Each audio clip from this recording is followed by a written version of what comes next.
That is the latest, and that is the latest story online. And this story has been gathering heat, and we have been trending, as KTN, we have been trending online. Somebody was trying to stop us last night. Indeed, Ben. At about 10 p.m. yesterday, there was a hashtag, Let's Stop KTN. It had something to do with the big question that we asked yesterday. Yes. And we were asking Kenyans if they feel safe in light of Saba Saba. And then, of course, Fredo Mulo had also done a story from Naivasha and some residents who are fleeing. And that report, and of course, our question seems to have irked someone, and they were all out to stop KTN. Yvonne, what did we do? That's right. What we did, apparently, was fear-mongering amongst those on Twitter. So today, we're just going to take a look at the reportage and take a look at the facts, and we'll also sample some of those tweets on Let's Stop Kenya. So let's get started right now. Now, of course, the political rhetoric in the country has Kenyans on edge. There is no doubt about that.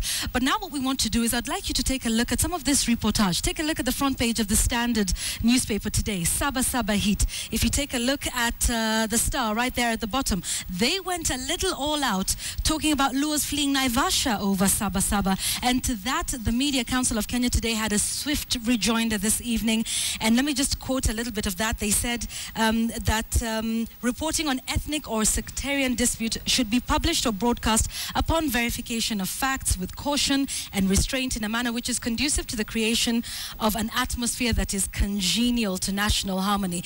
But clearly, this is a topic that is everywhere. If you take a look at the People Daily today, will the showdown be averted? Raila gears up for rally amid tension. That was the front page of the Daily Nation. And if you take a look up here, that was on page 2. Tensions over rallies as bishops call for prayers. Now let's establish some of the facts. Yes, as Fredo Mulo reported yesterday, residents are fleeing Naivasha, and they say it's based on their personal experiences.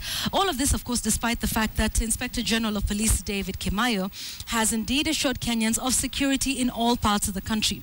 It's not only Nakuru County where there's a bit of tension. There's also apprehension amongst traders in Kisumu. Many of them, if you take a look at that article in the Daily Nation, saying they're afraid of stocking their shops over the weekend for fear of violence and looting. So as you can take a look, this has been something that has been going on. And there are also certain events that have informed some of these headlines you're seeing across the board in the media. Of course, you will remember, and we reported this a little earlier, that today CORD and Jubilee both inspected Uhuru Park grounds ahead of the planned rallies on Monday. Today we hear Governor Kidero, clarifying who has use of that.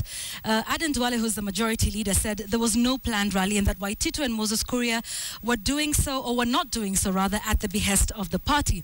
Also, another interesting statement that was made today that is raising the tensions in the country was by Moses Kuria, who's running for the election of Gatundu South. He said he will marshal 1 million youth to Raila's house at 4 a.m. Monday morning to initiate what he calls dialogue. So there's many of these issues that have come up that, of course, and not forgetting political rhetoric that we've seen from both sides. All right, so let's take this down. Let's also remind you that over the weekend, we were in Eldoret for KTN Bottom Line, and we were discussing the issue of hate speech and just some of the comments that have been made by leaders on both sides of the political divide. Now, he also confirmed that the situation was the same in Eldoret. Let's take a listen into what Governor Jackson Mandago of Uasin Gishu County had to say when we were in Eldoret for KTN Bottom Line.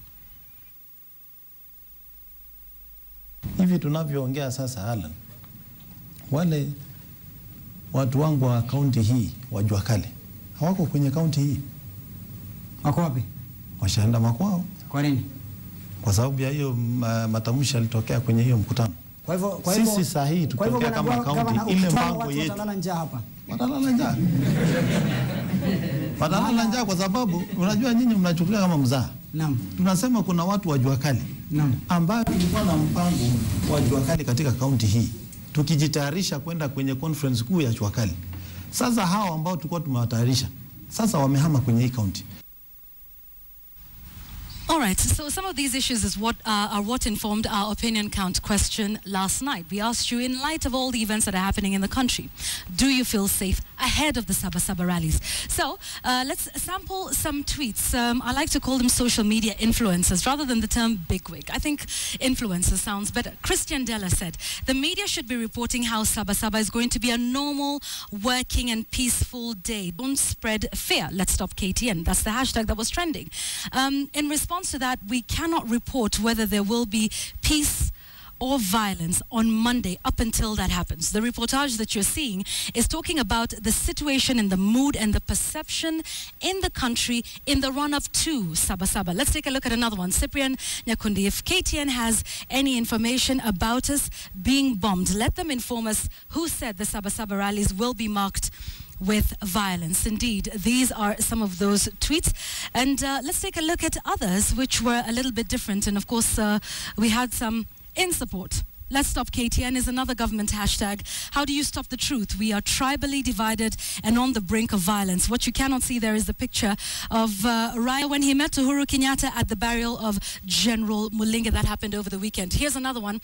At Amerix, you say, if you don't see anything wrong with what KTN reported, then you probably, in 2007, 2008, you were still in primary school. Let's Stop KTN. So these are just some of the issues. And here at KTN, we support all forms of feedback, because this is definitely a conversation that is robust and has Kenyans talking. So keep your comments coming in at KTN Kenya, at Ben_Kitili, at Linda Ogutu, and at Yvonne Okwara. And I've got to mention there was a funny one last night as well. It wasn't all serious stuff. There was a lady who said, and I think I should have put it up here on the Super Bowl for everybody to see, and she said, what's this with Let's Stop KTN Kenya? I'm floating. And somebody responds and says, well, you know, Jesus was floating on water. So those are just some of the feedback. Yes, if she doesn't know what it's about, she needs to move on. It's very important to say that that hashtag was both, a few of them were criticizing us, and very many of them were wondering, what is this all about? KTN are just doing their job. So, and others in support as well. Yes, and others who just had no idea what it was. So in essence, we're under fire for reporting facts on the ground? Absolutely, but here's the thing. We welcome all of this feedback, because this is definitely an issue. And of course, we acknowledge what's happening on social media and indeed in other areas. So you know what, keep your comments coming in, and we definitely acknowledge this hashtag. So not to say that we're shying away from it, but also just taking a look at how it's been reported across the board. So we acknowledge it, and we will keep reporting on facts as they are. Yvonne, thank you very much.